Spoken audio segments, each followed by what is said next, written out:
Hello, my darlings. Mother Raven here with another fabulous Folklore Thursday. And as this is the beginning, even the most diehards cannot disagree that it is the beginning of my favorite season, Halloween. I will be reading parts and paraphrasing parts of A Study in Magic and Religion, Balder the Beautiful by J.G. Frazer, who wrote The Golden Bough. I will be talking about Halloween, however, and the Celts in this. The Celts seem to find the beginning of summer and the beginning of winter more important than the solstices for some reason. And so, May Day and Halloween were greatly worshipped and followed for them. In fact, of the two feasts, Halloween was perhaps of old the more important, since the Celts would have seemed to have dated the beginning of the year from it rather than Beltane. In fact, up until recent times, Manx mummers used to go around on Halloween singing in the Manx language that was the new year. And up to about 200 years ago, it was still believed to be about that time, as believed to be the new year, as it was the end of the work on the farm and the end of discussions. The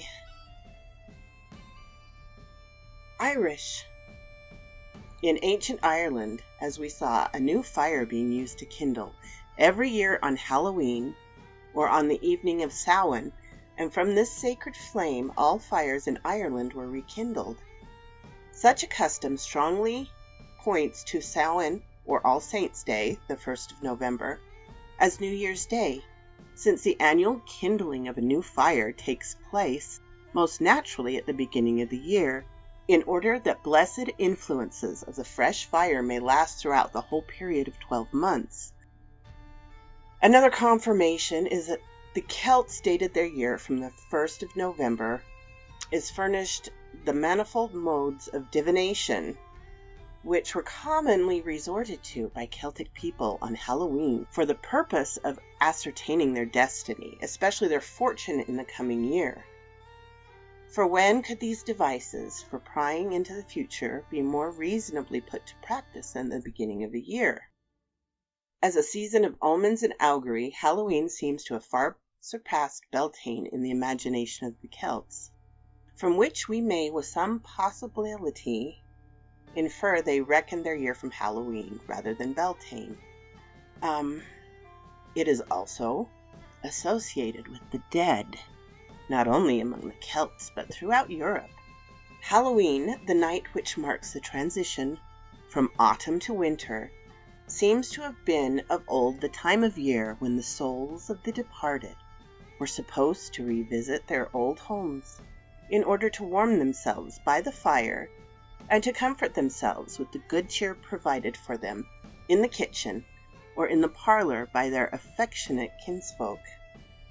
It was perhaps a natural thought that the approach of winter should drive the poor, shivering, hungry ghosts from the bare fields and the leafless woodlands to shelter in the cottage with its familiar fireside. Did not the lowing kine, when the troop back from the summer pastures in the forest and on the hills to be fed and cared for in the stalls, while the bleak winds whistled among the swaying boughs, and the snow drifted deep in the hollows, and could the good man and the good wife deny the spirits of their dead the welcome which they gave to the cows? But it is not only the souls of the departed who are supposed to be hovering unseen on that day, when autumn to winter resigned the pale year. Witches then sped on their errands of mischief, some sweeping through the air on besoms, others galloping along the roads on tabby cats. Poor cats. which for that evening are turned into coal-black steeds. Well, that's better. The fairies, too, are all let loose, and hobgoblins of every sort roam freely about. In the South Uist and Eriskay there is a saying, Halloween will come, witchcraft or divination will be set a-going. Fairies will be at full speed, running in every pass. Avoid the road, children. Well, we've come a long way from that, haven't we? All the fairies and witches and demons and hobgoblins you find are the children nowadays. In Cardiganshire, on November Eve, a bogey sits on every stile. On that night in Ireland, all the fairy hills are thrown open wide, and the fairies swarm forth. Any man who is bold enough may then peep into the open green hills and see the treasures hidden in them. Worse than that, the cave of Cruachan in Connaught, known as the Hellgate of Ireland, is unbarred on Samhain Eve or Halloween, and a host of horrible fiends and goblins used to rush forth, particularly a flock of copper-red birds, which blighted crops and killed animals by their poisonous breath. The Scotch Highlanders have a special name, Samhaoich, derived from Samhain, All Hallows, for the dreadful bogies that go about at night, stealing babies and committing other atrocities. And though the fairies are a kindlier folk, it is dangerous to see them at their revels on Halloween. A melancholy case of this sort is reported from the Farintosh district of the Highlands, though others say that it happened at the slope of Big Stones in Harris. 2 young men were coming home after nightfall on Halloween, each with a jar of whiskey on his back, when they saw, as they thought, a house all lit up by the roadside, from which proceeded the sound of music and dancing. In reality, it was not a house at all, but a fairy knoll, and it was the fairies who were jigging it about there so merrily. But one of the young men was deceived, and stepped into the house, joining the dance, without even stopping to put down the jar of whiskey. His companion was wiser. He had a shrewd suspicion that the place was not what it seemed, and on entering, he took the precaution of sticking a needle in the door that disarmed the power of the fairies, and he got away safely.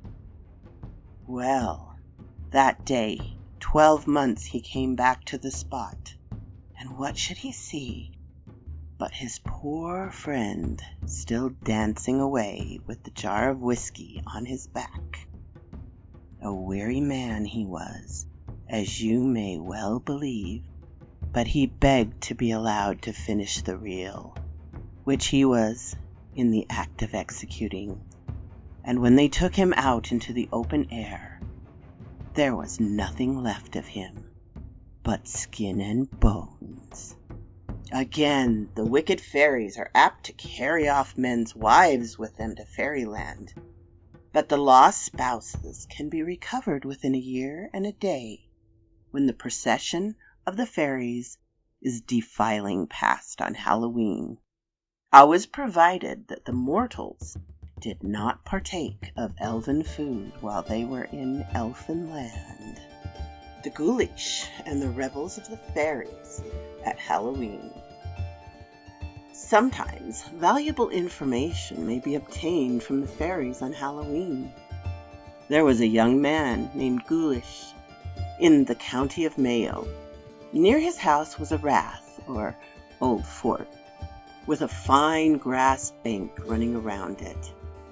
One Halloween, when the darkness was falling, Ghoulish went to the rath and stood on the grey old flag. the night was calm and still.